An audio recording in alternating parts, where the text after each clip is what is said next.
I've come to look at managing Python environments as being a little like organizing your garage. It gets messy in there no matter what. There's tons of solutions for getting a handle on the problem. And sometimes you just have to try a few of them out and see what works. Visual Studio Code users now have a new organizational tool for the garage that is their Python project environments.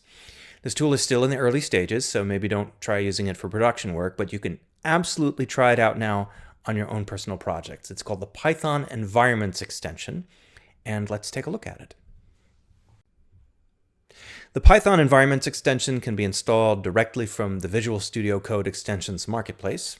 And once you've installed it, you will see there is a new icon in the activity bar, which is the Python logo. By the way, I hope they change this in the future. This seems to indicate this is about Python generally, but it really should be focused to be more about Python environments. That's just a nitpick. Now, if we click on it, you'll notice when we have a project open, we get two panes. One of them lists all the virtual environments associated with that particular project, their locations, and the packages that are installed in each one. And the other pane will list environment managers. There's the global Python installations and tools that are used to generate environments for the current project. Now with this project, I've already got a venv created for it, and I used Python 3.13 to do that. Now if I want to create a new environment for this with a different edition of Python, I'd start by going to which environment manager I want to use to create the new environment. In this case, it would be venv, since that's my default. And I would click the plus. I then get two options. One of them is Quick Create, which uses the default Python in the system and installs any needed packages from my project into it automatically. But I want to customize the process. So I select Custom. I choose the version I want. In this case, I want 3.12. I choose a name for the environment, and then I elect what to install into the environment. And my project uses a pyproject.toml file to declare all its dependencies, so I can just default to using that. Now, once all the setup finishes, I can select that environment as my default for the project, and when I kick open a command line and run pip-v, it shows the new environment as being the selected one.